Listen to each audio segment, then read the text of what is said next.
नमस्कार दोस्तों, smart learning campus में आपका एक बार फिर से स्वागत है। दोस्तों, आज इस वीडियो में हम जानेंगे बंदरगाहों के बारे में और भारत में कितने मुख्य तथा कितने छोटे मध्यम बंदरगाह हैं, इनके बारे में भी हम जानेंगे। तो चलिए अधिक देर ना करते हुए वीडियो को शुरू करते हैं। सबसे पहले हम देखेंगे बंदरगाह क्या होते हैं। साधारण भाषा में कहें तो बंदरगाह स्थल को जल से जोड़ने का स्थान है जहाँ पर बड़े जहाज़ों से कंटेनर ट्रेन या ट्रक पर लादे जाते हैं या उतारे जाते हैं। तो दोस्तों, ये एक बेसिक डेफिनेशन है बंदरगाह की। अब चलिए आगे बढ़ते हैं। अब हम जानेंगे बंदरगाह के प्रकार। बंदरगाह निर्माण की स्थिति के आधार पर दो प्रकार के होते हैं, जैसे कि कृत्रिम बंदरगाह और प्राकृतिक बंदरगाह। तो पहले हम कृत्रिम बंदरगाह जानेंगे। ऐसा बंदरगाह जिसका निर्माण व्यापार या अन्य उद्देश्य के लिए कृत्रिम तरीके से किया गया है, जैसे किसी चट्टान को काटकर आदि, अर्थात जिसका आकार प्राकृतिक नहीं है। जैसे कि नावा शेवा बंदरगाह एक कृत्रिम बंदरगाह है जिसे बनाया गया, क्योंकि मुंबई बंदरगाह भी महाराष्ट्र में है और नावा शेवा भी महाराष्ट्र में, लेकिन मुंबई में बहुत ज़्यादा ट्रैफिक रहता है, इसलिए ये नावा शेवा बंदरगाह वहाँ पर बनाया गया है। अब देखते हैं प्राकृतिक बंदरगाह। ऐसा बंदरगाह जो प्राकृतिक रूप से अपने स्वरूप में हो और उसका उपयोग किया जा रहा हो, उसे प्राकृतिक बंदरगाह की श्रेणी में रखा गया है, जैसे कि विशाखापट्टनम का बंदरगाह। ठीक, तो आप ये दोनों चीज़ें याद रखेंगे। अब इसके बाद हम सबसे इम्पॉर्टेंट पॉइंट में आ जाते हैं, क्योंकि ये क्वेश्चन कई बार पूछा था, भारत में कितने प्रमुख बंदरगाह हैं। तो भारत में कुल प्रमुख बंदरगाह 13 हैं जो बड़े हैं। इसके बाद कुछ मध्यम भी हैं जिनकी संख्या है लगभग 205 ऐसे बंदरगाह हैं जो मध्यम हैं। अब देखिए दोस्तों, अब हम यहाँ पर बंदरगाहों के नाम हैं, ये उनका राज्य है और वो किस सागर में है, ये भी हमको याद रखना है। तो देखिए, सबसे पहले तो आप यही जानेंगे कि ये भारत है और भारत के पश्चिमी ओर अरब सागर है और पूर्वी ओर है बंगाल की खाड़ी। ठीक है, तो इसे तो आप याद रखेंगे, क्योंकि आपको मैप आपने देखा होगा तो आप इसे याद कर सकते हैं कौन सा स्टेट बंगाल के खाड़ी में के पास है और कौन सा अरब सागर के पास। तो इसे आप याद रखेंगे। तो चलिए दोस्तों, अब हम ट्रिक के माध्यम से याद करना स्टार्ट करते हैं। सबसे पहले कांडला बंदरगाह।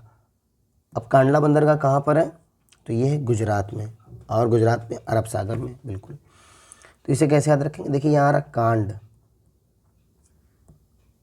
और यहाँ पे रात। अब देखिए इसे कैसे याद रखेंगे, तो आप याद करेंगे कि जो भी कांड है, जितने भी कांड है, वो ज़्यादातर कब होते हैं, रात में। कब होते हैं, रात में। क्योंकि रात चोरी हो गया, हत्या हो गया, डाका डालना हो गया, ये सब लोग कब करते हैं, रात में ही करते हैं। तो आप इस तरह से याद रखेंगे कि कांडला बंदरगाह कहाँ पे है, गुजरात में। इसके बाद है मुंबई बंदरगाह। आप मुंबई को रिलेट कर सकते हैं सीधे महाराष्ट्र से, क्योंकि इसकी राजधानी है। तो मुंबई बंदरगाह महाराष्ट्र में और ये अरब सागर में। इसके बाद नावा शेवा बंदरगाह। मैंने आपको बताया कि मुंबई बंदरगाह के बाद वहाँ ट्रैफिक इतना होता था, इस वजह से ही नावा शेवा बंदरगाह बनाया गया और ये भारत का प्राकृतिक बंदरगाह, मतलब कृत्रिम बंदरगाह है, कृत्रिम बंदरगाह। ठीक है, ये कहाँ पर है, अरब सागर में। इसके बाद है मारमा गोवा बंदरगाह, गोवा में है, अरब सागर। देखिए यहाँ पर पहले से ही आप देखेंगे तो गोवा आ रहा है, मात्राएं बस चेंज हो गई हैं, तो आप इस तरह याद रखेंगे। इसके बाद है न्यू मंगलौर बंदरगाह, कर्नाटक में, ये है अरब सागर में भी बना हुआ है। इसे कैसे याद करेंगे, देखिए यहाँ आ रहा है बेंगलोर, मंगलौर आप रिलेट करेंगे बंगलौर, और बंगलौर कहाँ है, कर्नाटक में। इसके बाद है कोची बंदरगाह, केरल में, अरब सागर में ये भी है। इसके बाद है तूतीकोरिन बंदरगाह, जो कि तमिलनाडु में, बंगाल खाड़ी। एक है चेन्नई बंदरगाह, तमिलनाडु बंगाल खाड़ी।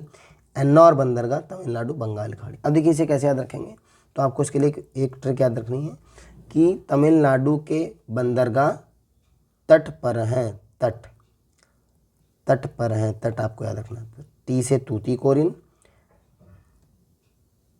ए से आप याद रखेंगे एन्नौर, और टी से तमिलनाडु, तो आप इस तरह याद रखेंगे तूतीकोरिन, एन्नौर, और ये दोनों बंदरगाह कहाँ पर है, तमिलनाडु। और चेन्नई बंदरगाह आपको ऐसे ही याद रहेगा कि तमिलनाडु में है। ठीक, अब दोस्तों आगे बढ़ते हैं। ये तीनों बंदरगाह जो है बंगाल खाड़ी की तरफ है। विशाखापट्टनम बंदरगाह, आंध्र प्रदेश। आप देखते हैं विशाखापट्टनम कहाँ पे, आंध्र प्रदेश में। पारादीप बंदरगाह, ये पारादीप उड़ीसा में है, बंगाल की खाड़ी। अब दोस्तों इसे कैसे याद रखेंगे, देखिए इसके लिए एक ट्रिक ये है कि यहाँ पर आप देख रहे हैं दीप आ रहा, दीप माने दीपक, और जब दीपक में मैंने ऑयल की जगह क्या डाला, पारा, क्या डाला, पारा, और जैसे ही पारा डाला तो वो दीपक उड़ने लगा, क्या करने लगा, उड़ने लगा। आप इस तरह से याद रखें। इसके बाद है हल्दिया बंदरगाह। हल्दिया, हल्दिया कहाँ, पश्चिम बंगाल, और ये है बंगाल की खाड़ी। अब देखिए दोस्तों हल्दिया कहाँ पर है, पश्चिम बंगाल में, तो आप उसको भी याद रखेंगे कि हल्दिया बंदरगाह पश्चिम बंगाल में। इसके बाद है पोर्ट ब्लेयर बंदरगाह। कौन सा, पोर्ट ब्लेयर बंदरगाह, तो ये है अंडमान और निकोबार में। आप जानते हैं कि पोर्ट ब्लेयर कहाँ पे, अंडमान निकोबार, तो आप इसे याद रख सकते हैं। इसके बाद देखिए कुछ महत्वपूर्ण बिंदु हैं जिन्हें आपको जानना बहुत ज़रूरी है, यहाँ देखते हैं। सबसे पहला है कांडला बंदरगाह। 1947 में जब कराची का बंदरगाह पाकिस्तान में गया, उसके बाद कांडला बंदरगाह की मांग बहुत तेज़ी से बढ़ी। गुजरात राज्य के गांधीधाम में पश्चिमी तट पर स्थित कांडला बंदरगाह भारत का प्रमुख बंदरगाह है। यह भारत का सबसे व्यस्त और सबसे अमीर बंदरगाह है। कांडला बंदरगाह का नया नाम दीनदयाल उपाध्याय बंदरगाह है। दोस्तों इसे याद रखेंगे। अब आगे बढ़ते हैं। अगला महत्वपूर्ण बिंदु जो है वो है मुंबई बंदरगाह के लिए। भारत की आर्थिक राजधानी मुंबई में स्थित है मुंबई बंदरगाह। मुंबई बंदरगाह भारत का सबसे बड़ा, जो मुंबई बंदरगाह है भारत का सबसे बड़ा प्राकृतिक बंदरगाह है। कैसा है, प्राकृतिक बंदरगाह, ठीक। इसके बाद आगे देखते हैं। इसके बाद है चेन्नई बंदरगाह। चेन्नई बंदरगाह तमिलनाडु का सबसे बड़ा बंदरगाह है। यह देश का सबसे पुराना और कृत्रिम बंदरगाह है, ठीक है। चेन्नई बंदरगाह मुख्य रूप से उर्वरक, सामान्य कार्गो, लौह अयस्क और पेट्रोलियम उत्पादों को संभालता है, ये आप याद रखेंगे। इसके बाद है एन्नौर बंदरगाह। कौन सा, एन्नौर बंदरगाह। चेन्नई बंदरगाह के बाहर वाहन को कम करने के लिए एन्नौर बंदरगाह बनाया गया है। यह भारत का पहला कॉरपोरेट पोर्ट भी है। यह भारत का पहला कंप्यूटराइज्ड बंदरगाह, यह आपको याद रखना है कि भारत का पहला कंप्यूटराइज्ड बंदरगाह एन्नौर है। इसके बाद है न्यू मंगलौर बंदरगाह। न्यू मंगलौर कर्नाटक में अरब सागर के तट पर स्थित है। इस बंदरगाह से मुख्यतः लोहा अयस्क का निर्यात किया जाता है।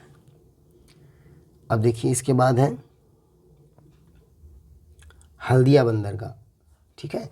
कोलकाता में हुगली नदी के डेल्टा क्षेत्र में स्थित है हल्दिया बंदरगाह। यहीं पर स्थित कोलकाता पोर्ट ट्रस्ट का नया नाम श्यामा प्रसाद मुखर्जी पोर्ट ट्रस्ट किया गया है। इसे पूर्वी भारत का प्रवेश द्वार भी कहा जाता है। तो दोस्तों ये आज हमने आपको बताया बंदरगाहों के बारे में। अगर आपको हमारी जानकारी अच्छी लगी हो तो हमारे चैनल को ज़रूर सब्सक्राइब करें और वीडियो को लाइक ज़रूर कर दें और अपने दोस्तों के साथ भी इसे शेयर करें। तो दोस्तों मिलते हैं अगली वीडियो में, तब तक के लिए नमस्कार।